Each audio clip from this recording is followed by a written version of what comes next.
So let's have a little look at all of this through a therapeutic lens. So embodiment stage. Now we're thinking about play behaviors. For those of you with working with older children, think about story here, how their stories are. But a child who has had a healthy experience of the embodiment stage, their play will be body-based rather than toy-based. So, as Karen described, at this phase, the baby's body is everything, and it is their first toy, the discovery of toes, the looking at fingers, all of this discovery of self. So the body is the first toy. And there will be putting things in mouths, banging things. It's exploration. It's how does this work? Rhythm, texture. So, as Karen described, this is a very sensory experience. Toys are an extension of the body. It's discovery, it's touch, it's sound, it's that very visceral experience. In the therapy room, if we have, much older children, so, and even adults, for those of you that work with adults, but if we're thinking about this, how the way that a child presents might indicate there was an interruption in this phase, in this stage, is we might be thinking about an over-reliance on being held, on being comforted, not seeking exploration, not novelty, not being safe. So not pushing themselves to explore or find out. I mean, I've certainly worked with children who've been coming to play therapy for, a good number of sessions, and they'll suddenly see something and be like, oh, you've got that. Now, it's always been there, Mm. So there is this kind of, I just need to keep my body and what I'm looking at safe in the moment. Could include kind of mouthing, throwing things, chaos in terms of the objects in the space, might find it very difficult to soothe themselves. They might move to sensory play, but it doesn't provide that sensory need. Mm. And it might be that the toys, as we said, are ignored in favor of sort of using their body. So, this certainly reminds me, Karen, of a lad I worked with who would, his regression, his move through this was quite rapid at times in sessions.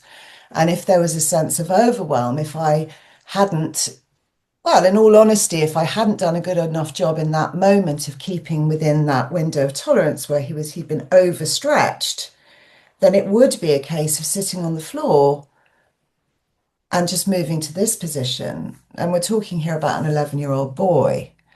So, for me, I know his history. He had an extensive trauma history plus medical trauma.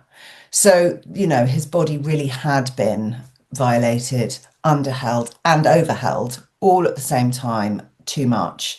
And so he would move straight back into that rocking, trying to do whatever he could to self-regulate, really. Yeah, and I was thinking about Tara the children where they are thumb sucking and Mhm. not to the extent where the thumb is so sore, or they're biting their nails where they have no awareness of just how deep they've bitten into the bed, or they are hair pulling and they've Mhm. pulled their hair out and they've got no awareness to the extent of that, the hair pulling and the hair sucking. So Mhm. through this lens, we could be thinking about those as embodiment phase pieces, if you like. And it's not that, we have a lot of children who might bite their nails or thumb suck or pull their hair, but it's to the extreme where they have no awareness. Mhm. If we go back to that kind of underheld or overheld, their sense of self is poor. Therefore, they can perhaps do things more to the extreme in terms of how they hold their body Mhm. or not. Mhm. Yeah. So these are some questions that you might want to ask yourself if you're curious about whether or not there might be stuckness at this stage. So is the child engaging with their body or sensory play? Um, is that something that yeah, that is where they go to? Working with a 12-year-old girl at the moment, and that is where we go to. It is all sensory play. Um, do they show comfort or discomfort in their bodily rhythms? So how are they in their body? How comfortable are they in movement? And we're not necessarily even talking about using movement as a tool. We're thinking about walking to and from the therapy room, sitting on the chair, holding their body in the chair. So thinking about that. And are toys extensions of the sensory experience, or they're avoided altogether? Is it not about the toys? So it might be, in the sand tray. And obviously, as Karen, as we say, this is part of a picture. But is there a child who persistently moves to the sand tray and there's no symbolic it's used for the texture and the touch of the sand?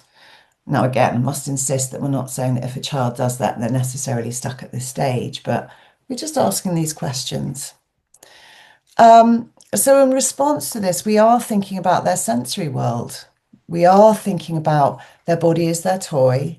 They need that holding, they need that containment, and they need to explore the world through their body.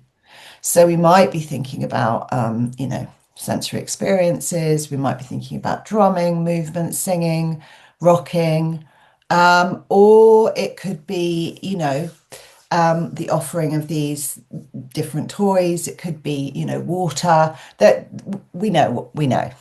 We don't need to go through the list. You're all professionals. But also using grounding techniques. There could be some mindfulness there. This could be an opportunity to use some creative visualization, to actually, be able to settle and feel safe in your body. To have them just sit in a chair and just have the chair hold them for a minute. Um, so yeah. So here, if this is a curiosity for you that you think that there might be some stuckness in the stage, what we're targeting here is the sensory world, the physical world. How do we help their body to feel like it's landed?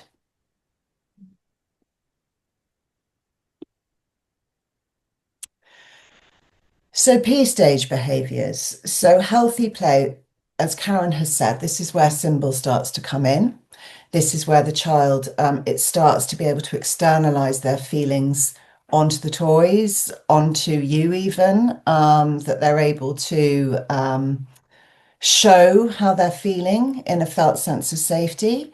There might be, as Karen said, very simple narratives. So Dolly goes to bed, or, Teddy opens the door. That there is a utilization of the transitional object.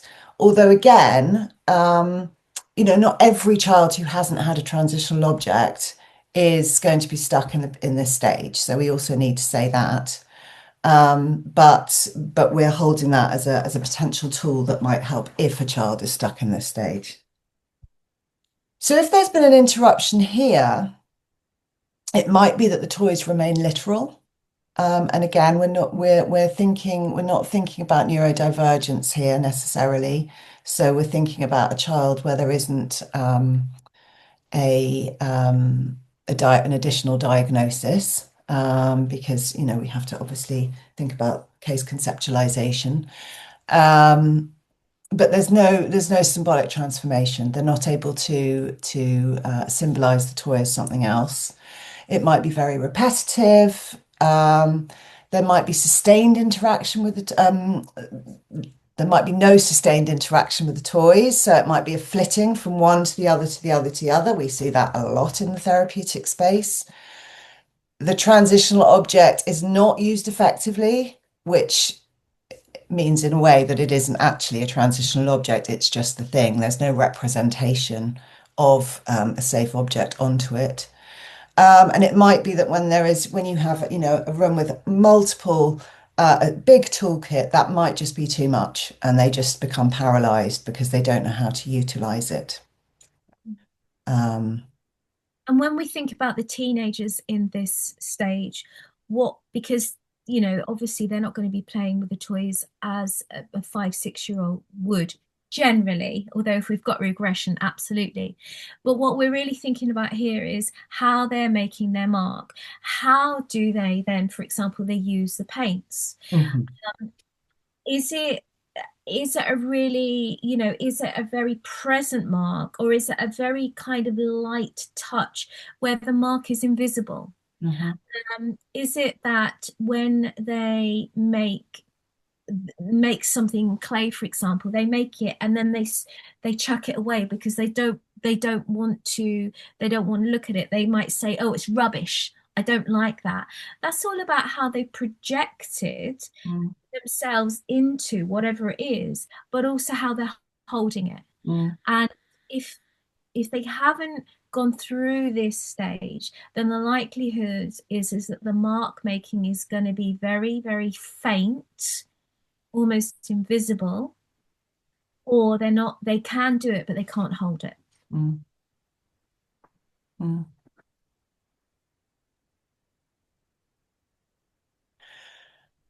So, as we said, is the child able to use toys symbolically? Um, are they creating simple narratives with objects? So, it might be that the story or the scene that they're describing, or what they're sharing with you, feels much less complex than one would expect from a child of their age. And is it that they show overwhelm or underwhelm, we should say, when externalizing feelings into toys? So are they moving into sympathetic activation or into dorsal when they're interacting with toys? So we would say that utilize the transitional object. And as we've said, that could be something coming from you, it could be something coming from home. But we are wanting the child to be able to project their experience onto another, something else, which feels safe to them. This was where you might start to be a little bit more directive or a little bit more structured in terms of starting to help them tell stories through an object, or it might be that you do that. That so you're moving to actually an invitation of what projection looks like.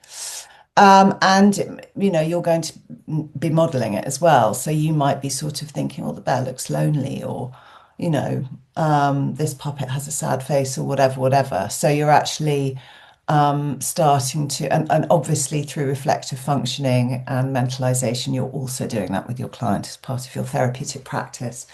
But we're doing the modeling, we're having the experience, and we're just supporting the child fundamentally to feel safe, to feel like they have a right to be there, to have feelings, and to put their mark on something. Yeah, that's a really powerful thing that you just said there, Tara. Do I have a right to be here? Mm. And do I have a right to make my mark? And whether that's a projection of myself, um, as in the teenagers, and whether it's a projection into the toys with the littlies. But yeah, absolutely.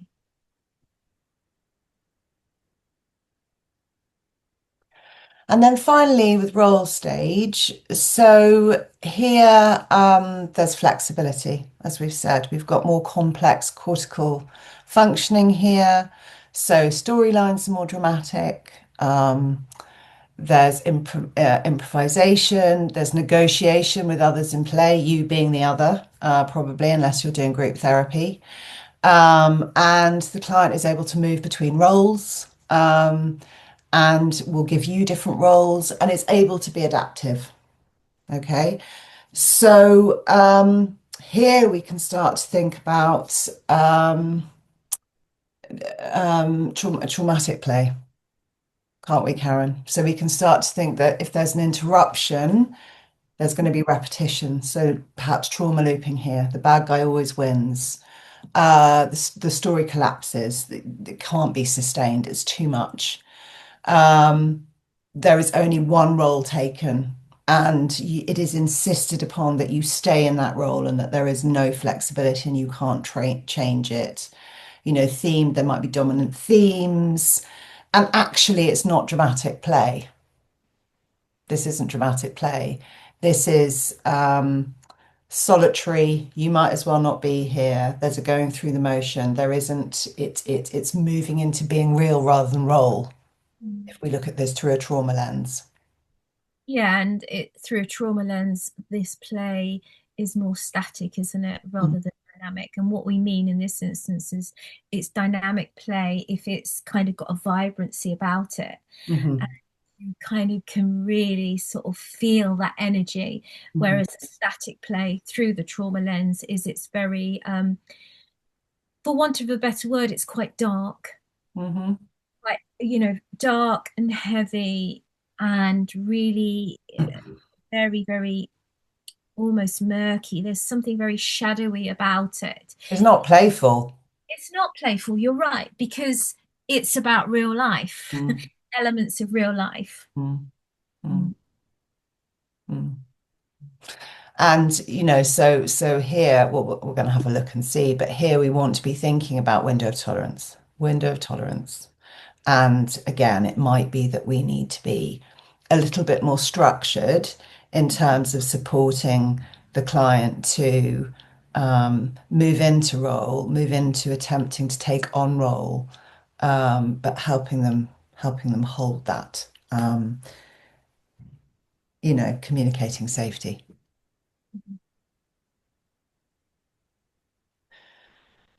So, are you being given the roles? Or is the client taking on roles? Are the stories flexible or are they rigid and repetitive? And how do they respond to you as the therapist joining the play or the story? Again, with an adolescence, this could be monologuing.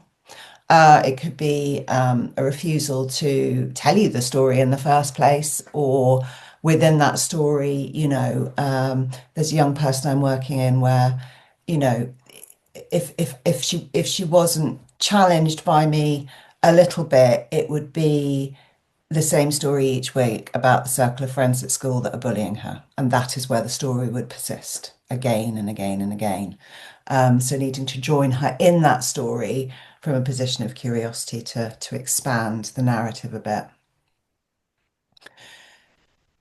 So join the play as a character. So we're thinking about that dance between remaining in the metaphor and moving out of the metaphor. So, as Karen has said, this is also where the PTDM is going to be really useful. Expanding that stuck narrative and practice perspective taking, social problem. All this, this is our bread and butter. This is what we do as creative and play therapists. Um, but really, we are thinking about whether or not the client from a trauma lens is taking on a role or is reenacting. This is reenactment versus drama, I suppose, if you look at it through a drama therapy lens, you know, is this the guy sort of pretending that they're the Tudors and telling you how it was, or is this someone telling you a story from Tudor times? That's that's the way that we can hold this and think about it from a trauma lens.